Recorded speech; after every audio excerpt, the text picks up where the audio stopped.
Oh man, the Aztecs baseball team lived on the edge during the Mountain West Championship tournament in Mesa. Ultimately, ended it with a loss in the second of two games on Sunday against the eventual champs, Washington State. Steve Perez here, Louis Wiener on assignment in this springtime edition of Aztecs All In. And in their final Mountain West tournament, the San Diego State baseball team put together an impressive run under first-year head coach Kevin Vance. They were the number one seed going in, opened with an 11-6 come-from-behind win over New Mexico on Friday.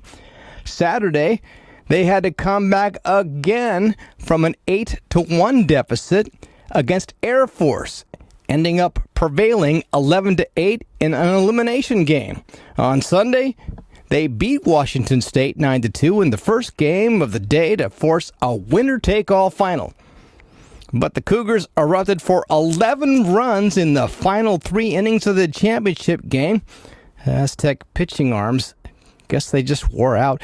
They beat the Aztecs 14-4, invoking the run rule in 7 innings. The season ends with a strong 36-24 record. It's the Aztecs' best since 2018 and their first outright Mountain West regular season title since 2023. A great final chapter in the Mountain West for the Aztecs as they head into the new Pac-12 era. And that loss ends their season, by the way, to correct an earlier idiotic assertion I made that the Aztecs would qualify for an at-large bid. They were projected to make it into the Western Regional, but their loss to Washington State knocked them clean out. Mountain West has only one qualifier, the guys who boat raced the Aztecs in the championship game with that run rule decision in Mesa, Arizona. Advancing to the College World Series remains an undiscovered holy grail for Aztecs baseball. A quick look at Wikipedia reveals they have yet to advance to that field in Omaha. The program of luminaries like Tony Gwynn, Chris Gwynn, World Series MVP Steven Strasburg, Bobby Meacham, Greg Nettles, and the proverbial more, well, they have yet to advance beyond the regionals despite making it to the championship game twice. There's an update to the legal kerfuffle between the Aztecs' new conference, the new Pac-12, and their soon-to-be former one, the Mountain West. Word of a settlement in a legal battle touched off when the Aztecs and others bolted for the new Pac-12. Aztecs and 4 other departing schools, Boise State, Colorado State, Fresno State, Utah State, have reached a settlement in principle. And it ends suits and countersuits over massive exit fees and poaching penalties. No firm numbers as of yet, but good on the San Diego Union-Tribune's Mark Ziegler for bird-dogging the court docket in the U.S. District Court in San Jose to ferret out word of a settlement between parties the day before a hearing was set. It would have started putting a lot of info on the public record that I'd wager both conferences would just as soon keep under wraps, including some confidential communiques between Mountain West Conference college presidents. The Mountain West is expected now to receive significantly less than the $155 million that they had originally sought. Why should we care? Well, it removes a major distraction, clears the path for a smoother transition as San Diego State joins the new Pac-12. And oh yeah, it saves this California state-funded institution some badly needed buckos. It may also mean the Mountain West could face some financial issues of their own.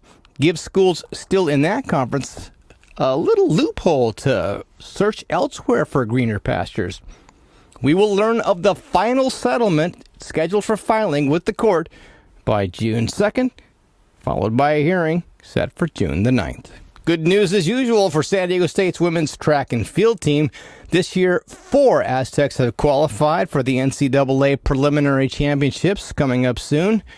Jada Peer and Charlize James both advanced in the 100-meter hurdles. Peer, the 2-time Mountain West champ, enters as the 9th seed with a time of 13.07. James also punched her ticket with a 13.34. Additionally, Anna Major qualified in the 400-meter hurdles with her career best 57.98, earned her silver at the conference meet.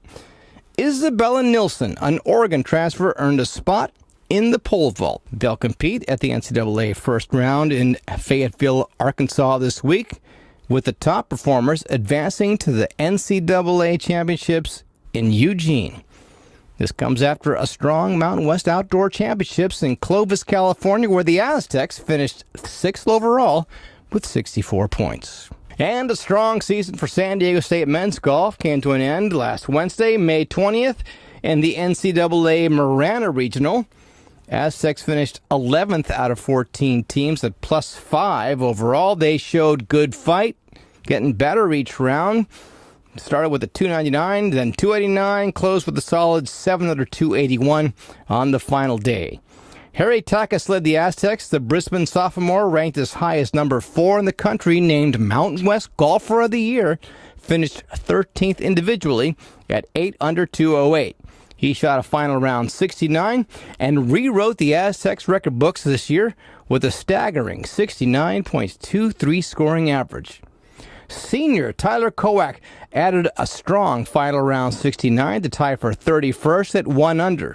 The top teams advance: Arizona, Oklahoma State, LSU, Duke, and Arkansas State, marking another competitive but close, no cigar postseason for the Aztecs program. To punch their ticket to nationals in what amounts to a home cooking tournament at La Costa here in the county, the conventional wisdom is the team needs to post a team score in the 15 to 25 under range over 3 days. That's 54 holes. Always going to be in a tough regional. To do that means more consistency among all 5 players sent out to tee it up. These kind of stacked fields in a game like golf, where anyone can get hot at any time, well, their small margins can make a big difference. Overall, though, another solid season for the Aztecs as they head into the new Pac-12 era. All right, that's enough. Getting the springtime hay fever here at Aztecs All In. You can drop us a line at the Google if you're smart enough to use a computer. You're smart enough to use a search engine to look it up. Leaves me out, of course. And speaking about Steve Perez here for Lewis Wiener out there somewhere, saying over and out, and thanking you for checking in.